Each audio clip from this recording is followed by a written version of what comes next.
အားလုံးပဲမင်္ဂလာပါခင်ဗျာမြတ်ဒီစာကျော်တမိုင်းရာဇဝင်ပုံမြင်များ channel မှာနှွေးထွေးလိုက်လဲစွာကြိုးဆိုလိုက်ပါတယ်ရှေးခေတ်ကစီလုံသို့မဟုတ်တီဟိုလို့ခေါ်တွင်ကြတဲ့တိရိလင်္ကာနိုင်ငံရဲ့အထင်ကရဘုရင်တစ်ပါးအဖြစ်ထင်ရှားကျော်ကြားခဲ့တဲ့ဒုဋ္ဌဂါမဏိဘုရင်အကြောင်းကိုဆွေစုံကြမှာပါရှိတဲ့အတိုင်းစီစဉ်တင်ဆက်ပေးလိုက်ပါတယ်ခင်ဗျာဒုဋ္ဌဂါမဏိဟာဗုဒ္ဓသာသနာတော်မှာထင်ရှားတဲ့သာသနာပြုမင်းတစ်ပါးဖြစ်ပါတယ်သာသနာတော်နှစ်363ခုနှစ်မှာတီဟိုယခုတိရိလင်္ကာတွင် BC 161မှ BC 139အထိအုပ်ချုပ်မင်းလုပ်ခဲ့ပါတယ်မဟာဇေဒီတော်ကြီးကိုလည်းမင်းကြီးကပင်ဥဆောင်ကတီထားကိုးကွယ်ခဲ့ပါတယ်ခမဲတော်ကလျာဏီတိတ်တမင်းကြီးဖြစ်ပြီးတော့မဲတော်မှာဝိဟာရဒေဝီမိဖုရားကြီးဖြစ်ပါတယ်မင်းကြီးနဲ့မိဖုရားကြီးတို့ဟာရတနာမြတ်သုံးပါးကိုကြည်ညိုသူများဖြစ်ကြပါတယ်ကလျာဏီမိဖုရားကြီးဟာနေ့စဉ်ယဟန်တာမဏေများရဲ့အလို့အကျွေးများကိုလှုပ်ဆောင်ပေးတတ်ပါတယ်ကောဒီပပ္ပရကျောင်းတော်မှာသတင်းသုံးနေတဲ့တာမဏေငယ်လေးဟာနာမကျန်းဖြစ်လျက်ရှိသည့်အတွက်မိဖုရားကြီးကပြုစုလျက်ရှိပါတယ်တာမဏေငယ်လေးဟာဘဝရဲ့နောက်ဆုံးအချိန်ကိုရောက်လာခဲ့ပြီဖြစ်ပါတယ်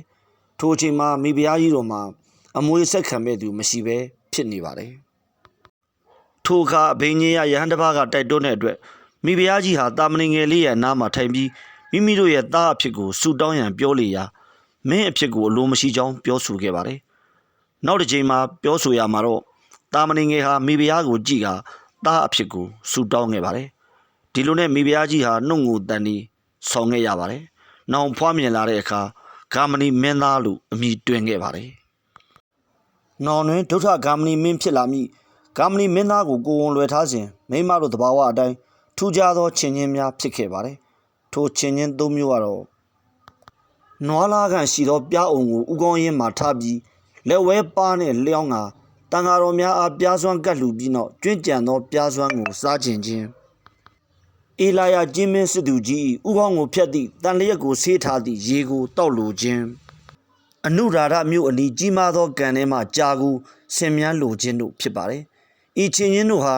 သာသနာတော်ကိုထွန်းလင်းတောက်ပစေမဲ့ရှေ့ပြေးနမိတ်များပဲဖြစ်ပါတယ်ဂါမဏိဤစီတော်ဆင်အမည်မှာကန္တုလဖြစ်ပါတယ်သာသနာဤရန်ဆွဲအေလာယကျေးလူမျိုးတို့ကိုတိုက်ခတ်ရာမှာသူရဲကောင်း10ဦးတို့လည်းပါဝင်ခဲ့ပါတယ်ဂါမဏိမင်းသားဟာစစ်ရေးကုံလုံးပြည့်စုံကြွယ်ဝလာခဲ့ပါတယ်ကျေးလူမျိုးတို့ကိုတိုက်ခိုက်ရန်မင်းကြီးအားခွင့်ပန်ရာမင်းကြီးကတားမြစ်ခဲ့ပါတယ်ထို့ကြောင့်မင်းချင်းတယောက်အားမိမအသုံးဆောင်များကိုတစ်တာတဲ့ထက်ကမင်းကြီးအားဆက်သစေခဲ့ပါတယ်မင်းသားသည်ဤသို့မိမဟုမင်းကြီးအားစော်ကားလိုက်သည်မှစ၍ဂါမဏိမှဒုဋ္ဌဂါမဏိဟုတွင်ခဲ့ပါတယ်မဟာဇီဒီမပြီးဆုံးမီမင်းကြီးဟာမကြမ်းမမာဖြစ်လာခဲ့ပါတယ်ဒါကြောင့်ညီတော်တိတ်တကိုတာဝန်ယူစေကာဇီဒီတော်ကြီးကိုတိဆောက်စေခဲ့ပါတယ်မင်းကြီးကဇီဒီတော်ကြီးပြီးစည်းသည့်အထိမနေရတော့ပြီဒါကြောင့်တိတ်တဟာအချုပ်သမားများကိုခေါ်ယူစေပြီးအဝတ်စတို့ပေါ်တွင်ပကြီးဆွဲကာကြံရှိနေသည်များကိုလှုပ်ဆောင်စေခဲ့ပါတယ်မင်းကြီး၏ယောဂါမှာနောက်ဆုံးအချိန်သို့ရောက်လာခဲ့ပြီဖြစ်ပါတယ်မင်းကြီးလည်းဝေါ်ရင်ပေါ်မှာလှဲလျောင်းကဇီဒီကိုလက်ရရည်လှဲ့လေကဖူးမြော်ခဲ့ပါတယ်မင်းကြီးသည်တန်ဃာတော်တို့၏တရားကိုနာကြားနေစဉ်မှာကောင်းကင်မှာနာယထာ6စီးသည်မင်းကြီးကိုလာခေါ်ခဲ့ပါတယ်မင်းကြီးသည်တရားနာနေ၍နတ်တို့အားစောင့်ရန်ပြောခဲ့ပါတယ်ယဟန်တို့လည်းနတ်တို့ကိုမမြင်ရ၍နတ်တို့ရှိသည်ကိုအဘယ်သို့ယုံကြည်ရပါမည်နည်းဟုမေးမြန်းခဲ့ကြပါတယ်မင်းကြီးကပန်းကုန်းတို့ကိုအထက်သို့ပြစ်တင်ပါဟုပြောဆိုခဲ့ပါတယ်ပြစ်တင်လေရာပန်းကုန်းတို့သည်နတ်ယထာတို့တွင်ချိတ်နေသည်ကိုမြင်တွေ့ကြရပါတယ်တရားပြည့်စုံသွားတဲ့အခါမင်းကြီးလည်းတုတိတနတ်ပြည်မှာဥပပတ်နတ်သားဖြစ်ခဲ့ပါတယ်နတ်သားလည်းကိုထင်ပြကာဇီဒီတော်ကိုလက်ရရည်3ချိန်ပတ်ခါဖူးမြော်ခဲ့ပါတယ်အဲဒီနောက်ယဟန်တို့အားရှိခိုးပြီးတုတိတနတ်ပြည်ကိုပြန်တက်သွားခဲ့ပါတယ်ဇီဒီတော်တို့ရောက်လာကြသောယဟန်နာတို့သည်မင်းကြီးနှင့်ပတ်သက်၍ဗျာဒိတ်စကားဆိုကြပါတယ်ဒုဋ္ဌဂါမဏိမင်းကြီးသည်နောင်ပွင့်ပြီးအရိမတယမြတ်စွာဘုရား၏လက်ရရန်အက္ခတာဝကဖြစ်လာပါလိမ့်မည်ညီတော်သရတိတ်တာသည်လက်ဝဲရန်အက္ခတာဝကဖြစ်လာပါလိမ့်မည်ခမဲတော်ကာကဝနတိတ်တာမင်းကြီးသည်ဘုရားရှင်၏ခမဲတော်ဖြစ်လာပြီးမဲတော်ဝိဟာရဒေဝီမိဖုရားကြီးရတော့အရိမတယဘုရားရှင်၏မဲတော်ဖြစ်လာပါလိမ့်မည် ဒုဋ္ဌဂါမဏိမင်းဤသားကုမာရမင်းသားသည်ဖျားလောင်းဤသားတော်ဖြစ်လာပါလိမ့်မည်ဟုဗျာဒိတ်စကားမိန့်ကြားတော်မူခဲ့ပါတယ်ရှုပရိသတ်ကြီးခင်ဗျာအခုကျွန်တော်တင်ပြခဲ့တာတွေကတော့ဆွေစုံကျမ်းမှာပါရှိတဲ့ဒုဋ္ဌဂါမဏိဘုရင်အကြောင်းပဲဖြစ်ပါတယ်ကျွန်တော်ဖတ်ကြားခဲ့တဲ့စာသားများရဲ့မူရင်းများကိုထည့်ပေးထားပါတယ်ခင်ဗျာတိရိလင်္ကာမဟာဝန္တာကျမ်းမှာပါရှိတဲ့ဒုဋ္ဌဂါမဏိဘုရင်ရဲ့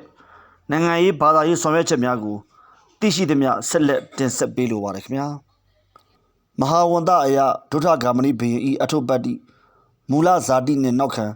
ဒုဋ္ဌဂါမဏိဘုရင်သည်ရဟုနာဒေသဤဘုရင်ကာကဝန္တတေတဤသားဖြစ်ပြီးအမိမှာဝိဟာရမဟာဒေဝီဖြစ်ပါသည်သူဤအမည်အစစ်မှာဂါမဏိအဘယဖြစ်ပြီးနောက်ပိုင်းမှာရေးရင်တတ္တိကြောင့်ဒုဋ္ဌရေးရင်သောဟူသောခေါင်းစဉ်ထပ်မံရရှိခဲ့ပါတယ်တမီဘုရင်အေလာရာနှင့်စစ်ပွဲမဟာဝန္တအယအေလာရာသည်